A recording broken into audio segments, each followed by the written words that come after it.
Thank you, Speaker. All around Israel, things are in tremendous turmoil. To Israel's south, Egypt is experiencing its worst period of unrest in 50 years. There is no elected government, and there won't be until next year. The economy is on a ventilator in Egypt, and it's propped up only by billions of dollars of aid from the Gulf countries. The Muslim Brotherhood is openly fighting the interim government with armed mobs. Terrorists and vagabonds in the always lawless Sinai Peninsula are only encouraged by the weakened state of Cairo. To Israel's north, Syria has become the world's hotspot for terrorists. Terrorists like Al-Qaeda and Hezbollah are streaming in with no end in sight. Out-of-town criminals have come into the country to reap havoc. To Israel's east, already fragile Jordan is being overrun with Syrian refugees and infiltrated by terrorists as well. A little further east, Al-Qaeda is wreaking havoc in Iraq, and there's more violence there than at any point since 2008.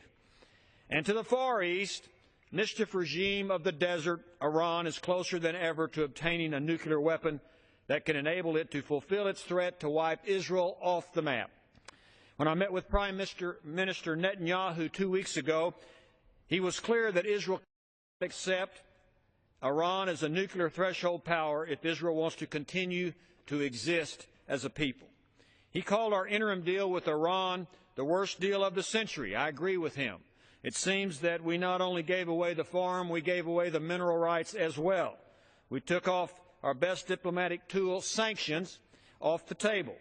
The biggest problem with the deal was that it made a peaceful solution more unlikely.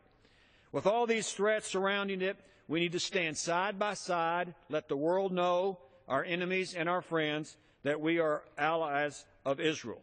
They are the U.S. strongest ally.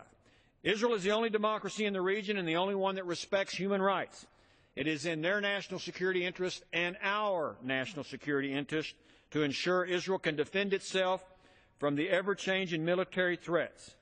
The enemies they have in the neighborhood are enemies to us as well. I support H.R. 1992. The bill will make sure, too, that Israel's enemies do not gain a military advantage over the state of Israel. I urge its passage.